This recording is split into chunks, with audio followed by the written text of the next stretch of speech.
Le discours sur la montagne constitue la charte du royaume. Il est l'enseignement fondamental de Jésus, ramassé en un discours. Nous le savons. Nous savons aussi que la valeur du discours ne réside pas seulement en son texte écrit, mais en cela que le texte est le moyen d'adhérer à la personne vivante de Jésus. Ce n'est pas un texte juridique auquel il suffirait d'obéir. C'est le moyen d'une relation de personne à personne entre un homme et Jésus.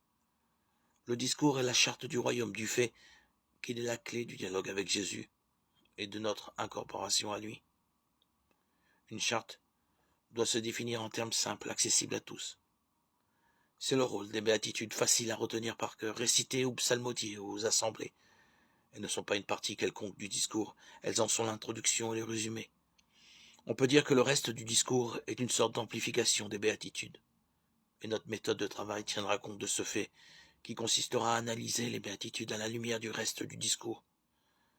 En retour, les béatitudes contiennent tout le discours en un condensé remarquable. Elles ont sans doute besoin d'être commentées. Mais pour qui connaît la totalité du discours, les seules béatitudes lui permettent de se souvenir de tout le discours. Les béatitudes elles-mêmes, au nombre de 9, se résolvent à 3 qui résument toutes les autres. Heureux ceux qui ont un cœur de pauvre, le royaume des cieux est à eux, Matthieu 5, 3. La même idée est exprimée dans 2 autres béatitudes. Heureux ceux qui ont faim et soif de la justice, Matthieu 5, 6. Ils vivent une forme de la pauvreté. Et heureux ceux qui ont le cœur pur, Matthieu 5, 8.